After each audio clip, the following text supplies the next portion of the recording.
Review Unit 1, Exercise number 5. Complete the sentences with the words in the box. Мына жерде бокстың ішіндегі сөздерді қолдана отырып, сөйлемдерді толықтырамыз. The first. Where are you from, Petra? The second. This is my friend Dinara. She is a student. Number 3. I am 10 years old. Number 4. It is a big city. Number 5. This is Jomart. We are friends. Number 6. How old are you, Shohan and Altai? They are 12 years old. Exercise number 6. Choose the correct answers. Дұрыс жауабын таңдаймыз. Some, бірнеше деген мағынаны білдірсе, a lot of, көп деген мағынаны білдіреді.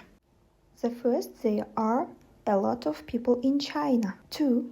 There is a teacher in the classroom. 3. There are some new houses in my town. 4. There are a lot of words in English. 5. There are a lot of cars in my country. 6. There are a lot of students in my school. Exercise number 7. Complete the dialogue with the words in the box. Бұл жердегі диалогты бокстың ішінде берілген сөздермен толықтыру қажет болады. Hello, Jor. How are you? I'm good, thanks. And you? Fine, thanks, Jor. This is my friend, Oraz. Hi, Oraz. Where are you from? Hi, I'm from Kazakhstan. How old are you? I'm 12. Видео сізге пайдалы болса, тіркеліп лайк басуды ұмытпаңыз.